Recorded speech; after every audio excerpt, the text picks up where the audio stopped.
Olá, oitavo ano, professor Pedro aqui com mais um vídeo do módulo 4. E nesse a gente vai falar um pouco sobre a teoria política liberal, ou seja, as propostas que os iluministas fizeram para o campo da política com base nos seus estudos. E a gente precisa lembrar que os estudos iluministas, eles seguiam dois caminhos, o caminho racional e o caminho empírico. O que quer dizer? O caminho racional é que eles buscavam explicações que fizessem sentido, que fizessem um sentido lógico, que fizessem um sentido racional. E o caminho empírico era o caminho que o estudo ele precisava ser provado para ser considerado válido. E muitas vezes esses dois estudos eles se encontram. No campo da política, os iluministas também fizeram vários estudos racionais e vários estudos empíricos. E eles vão chegar a algumas conclusões. A primeira conclusão, e o primeiro grande alvo de crítica dos iluministas, foi a monarquia absoluta teocrática, a monarquia teocrática absolutista, que a gente estudou no módulo anterior, e que basicamente dizia que todos os poderes estavam concentrados na mão do rei, porque o rei era uma figura superior.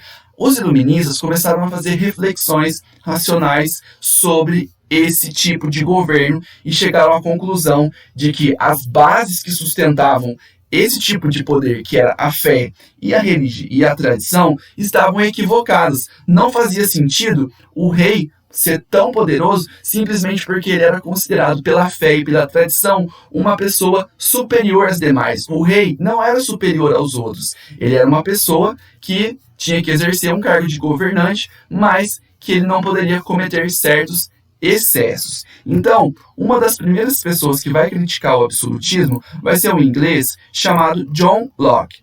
O John Locke, ele viveu antes do iluminismo começar, a maior parte da sua vida. Ele morre no comecinho do século XVIII, que é o século de verdade do iluminismo, certo? Mas ele é considerado o precursor, um cara que começa, que influencia o movimento quando o movimento vai surgir de verdade. E o John Locke, ele vai defender uma tese muito conhecida dele, era a tese que defendia a liberdade, a vida e a propriedade como direitos humanos inalienáveis. Ou seja, até então, essa ideia de que o direito à vida, o direito à liberdade, não eram considerados direitos, eram considerados privilégios, certo? Então a vida ela poderia ser exterminada, a vida poderia ser acabada a qualquer momento pela vontade de qualquer outra pessoa. Não existia uma lei que defendesse esses direitos, entendeu? E o John Locke falava assim que os governos, ele chegou à conclusão de que os governos, eles deveriam existir para garantir a defesa desses direitos, garantir o direito a defesa do direito à vida, do direito à liberdade e do direito à propriedade privada. E se o governo falhasse nesse ponto, o povo poderia fazer uma rebelião com o objetivo de derrubar esse governante ruim e colocar outro que prestasse no lugar. E ele fala isso num momento em que, não na Inglaterra, onde ele viveu, mas que outras partes da Europa, os reis perseguiam as pessoas por falarem o que elas pensassem. Ainda mais se um pensamento desse que era contra a atitude do governante. Um outro cara que vai aparecer nesse processo vai ser o Barão de Montesquieu. O Barão de Montesquieu ele vai escrever vários livros. Ele era um pouco satírico, um pouco irônico, então ele debochava assim, das pessoas. Ele escrevia assim, meio que histórias de ficção, então ele debochava das pessoas, dos costumes dos franceses, ele dava uma ridicularizada nos hábitos da época. Mas o principal livro dele não é um livro de ficção, é um livro que se chama Do Espírito das Leis. E nesse livro ele vai começar a falar assim que as nações não deveriam ser governadas pela vontade dos reis, mas sim por leis. Aquilo que o governante faria teria que estar registrado numa lei, não simplesmente, eu não quero que ninguém use verde na quarta-feira, isso se transformava numa lei imediatamente por vontade do rei. Ele falava que essa forma de governar estava extremamente errada. E ele também vai defender que uma tendência natural do ser humano é abusar do poder. Então, era preciso pensar em formas de se controlar o abuso do poder, a exemplo dos reis absolutistas. E a proposta do John Locke era fazer o quê? Era pegar o poder e dividir em 3 partes: o executivo, o legislativo e o judiciário. O executivo que administra a nação, o legislativo que cria e aprova as leis que vão valer dentro de uma nação, e o judiciário que fica responsável por julgar as leis, julgar a população, os crimes cometidos segundo essas leis que foram criadas pelo legislativo. Na visão do Montesquieu, o governante, o rei, deveria ficar somente com a parte de governar. Ele não deveria cuidar de fazer leis, ele não deveria cuidar da justiça. Ele tinha que apenas governar, certo? E ele deveria governar respeitando as vontades e as necessidades da sociedade que estariam expressas em uma lei que teria sido criada por pessoas escolhidas pela população, não a população, porque não era democrático, mas escolhido pelos mais ricos para fazer essas leis. E o Barão de Montesquieu também vai defender um negócio que se chama Constituição, que hoje tem em quase todo o país, que é o quê? O conjunto de leis mais importantes que uma sociedade deve obedecer para garantir o mínimo possível de ordem. Então, como vocês podem perceber, o iluminismo ele lança as bases do nosso sistema político atual, certo? Ele está sendo tão pressionado para ser mudado, para ser organizado de uma outra forma. Mas essa outra forma que estão querendo é uma forma que é um retrocesso. É como se eles quisessem voltar para como era antes do iluminismo acontecer.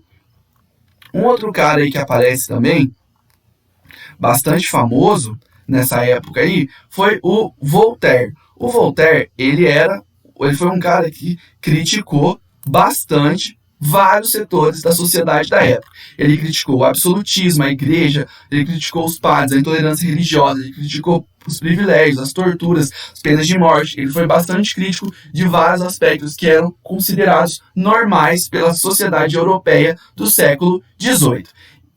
E em relação a isso, ele era crítico sobre esses aspectos, mas ele defendia a propriedade privada, o governo limitado por um parlamento, ou seja, o governo não poderia fazer tudo o que ele quisesse, tinha que ter um limite para a autoridade desse rei. Eu acho que é isso que é bem claro que todos os iluministas queriam. O rei não pode sair por aí fazendo o que ele bem entende, certo? E por conta dele ser tão crítico a várias coisas, ele foi preso 2 vezes, fugiu uma vez para a Inglaterra para escapar de uma 3ª vez, e lá ele ficou por 3 anos, onde ele escreveu um livro chamado Cartas Inglesas, que ele vai fazer um elogio à liberdade de pensamento e à liberdade religiosa que já existia na Inglaterra, mas que não existia em outras partes do continente europeu. Ele tem 2 frases, e uma não tão famosa e outra muito famosa. A frase mais famosa dele é: o povo é tolo e bárbaro e precisa de uma canga, de um aguilhão e de feno. Vou deixar aí para vocês interpretarem o que ele quis dizer com essa frase. E a outra frase muito famosa deles, e que às vezes aparece em rede social, é: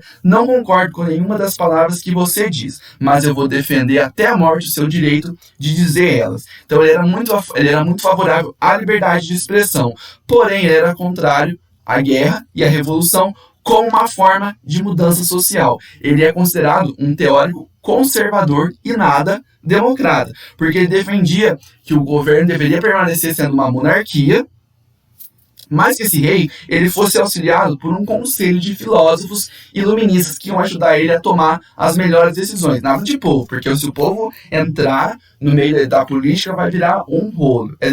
Isso era o que ele dizia. E por fim, aí a gente tem o Jean-Jacques Rousseau, que é um cara aí que escreveu muitas obras que são lidas nas ciências humanas, que é o Contrato Social e o Romance Emílio, entre outras, que é o que aparece lá no título desse módulo aqui que a gente está estudando. Para o Jean-Jacques Rousseau, a liberdade e a igualdade entre os seres humanos acabou a partir do momento em que alguém pegou um pedaço de terra e falou: isso aqui é meu, certo? Isso aqui me pertence e eu vou lutar para defender isso aqui, certo? Então, é a origem da propriedade privada. Quando alguém começou a falar: isso tem dono, isso tem dono, isso tem dono, começou a surgir os problemas da humanidade. Acabou a igualdade entre as pessoas, porque aí surgiu o rico, surgiu o pobre, surgiu mais ou menos, e acabou a liberdade, porque as pessoas começaram a ter que se vê obrigados a fazerem coisas para conseguir viver nessa sociedade. Então ele falava assim, que para restaurar a liberdade e a igualdade social entre as pessoas, era preciso se criar uma associação de indivíduos que representassem a vontade geral da população, não a vontade de uns ou de outros, mas uma vontade mais geral. E nisso ele vai falar assim sobre o contrato social. Tinha que ter um contrato social, onde o indivíduo abdica de um pouco da sua liberdade em benefício do coletivo, certo? E na visão do Rousseau, o governo ele deveria estar sujeito à vontade geral da população, né?